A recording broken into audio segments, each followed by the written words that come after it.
Hey Cadillac fans, Daniel here, and I know it's been a while, but I've got a quick little video for you that's good for not only your Cadillac, but your other GM cars like your Camaro and even a Mustang. I don't know if there's any Mustang watchers, but today we're gonna be reviewing these pinch weld adapters.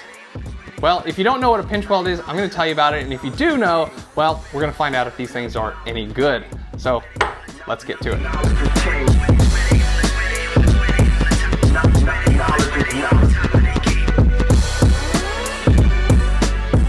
All right, I know, I've been neglecting the Cadillac side of things a little bit.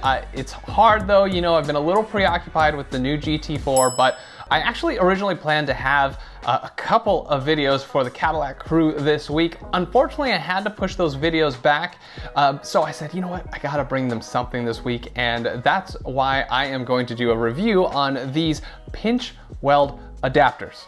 All right. First, what the heck's a pinch weld?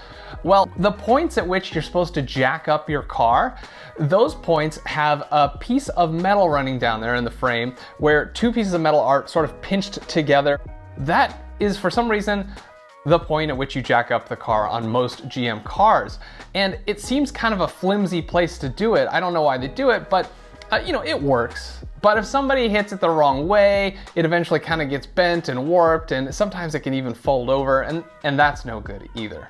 So you could get one of these jack pad adapters, and they help create a more supportive situation around that pinch weld while you lift your vehicle. But that's only one, and it goes on the jack pad. These pinch weld adapters, they will mount on your car. You see that slot? Your pinch weld's gonna go right into that slot, and these screws tighten it into place. And now there is a nice surface for the jack to pick up your car, and they're bright red. You can't miss them, so you can easily identify your lifting points. So what made me decide to get this? I mean, I've had my car 5 years and I go without them. I use the jack pad adapter, it's been fine.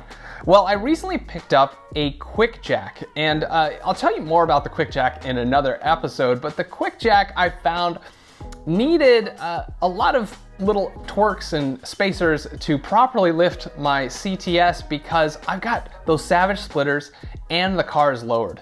And what that meant is that it was hard to fit under there just right, and then when I lifted the car, it was gonna crush the splitters.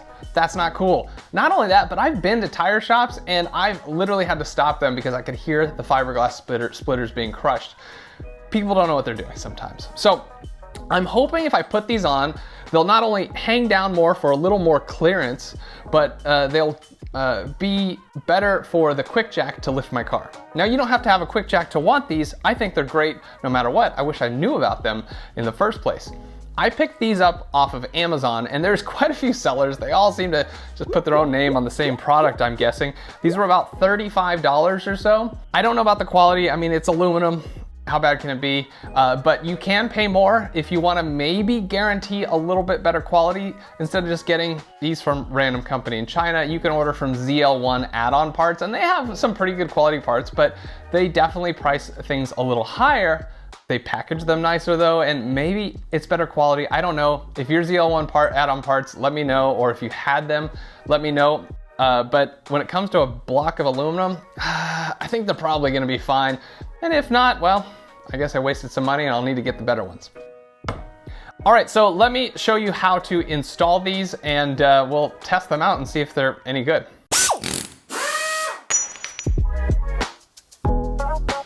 Now, of course, I need to apologize because my car is pretty dirty and that's not usually my style, but it's been rainy like crazy here in the San Francisco Bay Area, so I just haven't had the opportunity to wash it. So let's jack up the car so we can get access to this pinch weld. Now, obviously the problem here is that we need to put this adapter where the jack currently is. So you'll want to put a jack stand under the car, and I prefer to put it under the front center pad under the engine. Of course, you could jack up the car here if you have a jack that's long enough and your car isn't too low. Remember, for that split second you put the jack there, the car is unsafe as the jack could give out, so do it at your own risk. I'll set the car down on that jack stand, and now I have room to work on that pinch weld adapter. So here is the driver front one. You can see it's kind of wrinkly. It seems that some people have damaged it, maybe me, who knows. Right here, it's really bad. So let's test fit. Yeah, that seems to go on okay. This is plastic from your rocker panel underneath. It's okay to flex it up to push the pinch weld adapter all the way up against the pinch weld.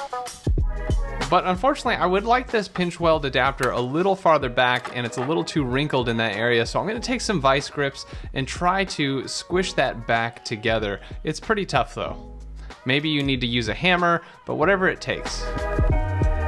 Okay, so I think that's gonna work. I'll put the pinch weld adapter there, tap it in gently with a mallet. And then all I gotta do is tighten down those set screws. Use the included Allen key or another tool if you have one, and make sure it's snugly attached so it doesn't fall off on the road. Let's see what kind of clearance this gives us. Okay, we can see it here from the outside, and the cutout on the splitters, it seems to be just barely lower than the lowest part of the splitters under the car. Now let's move over to the driver rear pinch weld. This pinch weld is a little bit different. Look how the two pieces are spaced apart.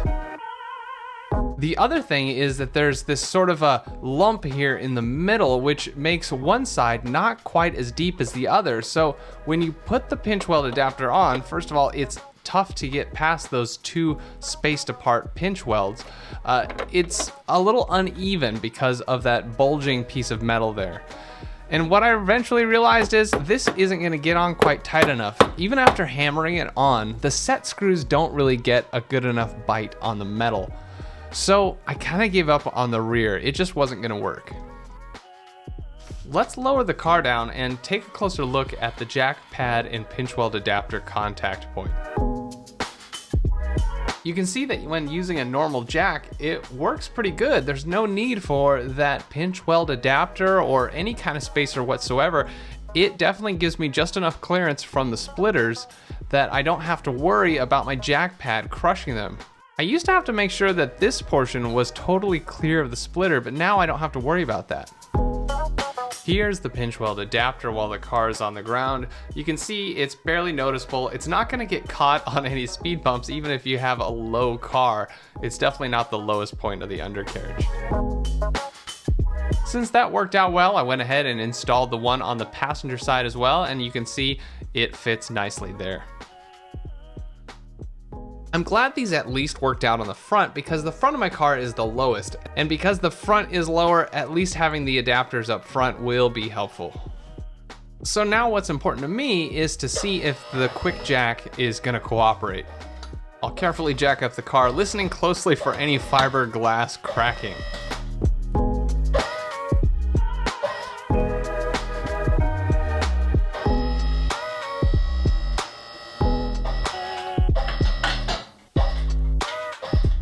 Here on the passenger rear, the rubber block that spaces the jack from the car is barely enough. As you can see, the splitter is just barely making contact with the platform right there, but it's not enough to actually cause any damage. All right, let's take a look at the driver front. With the right supporting pad on the quick jack, this is great. Just look at the space I get from the splitters down to the rubber block and the rest of the quick jack along the frame.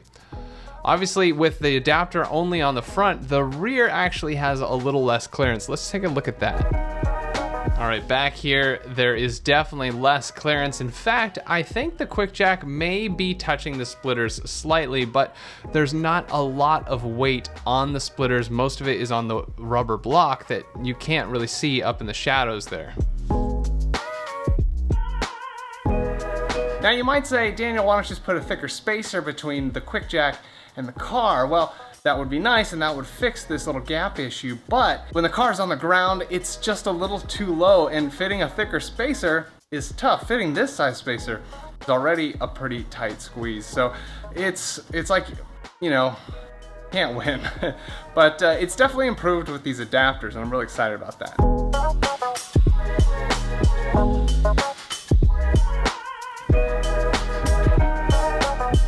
All right, folks, that's the hinge weld adapters.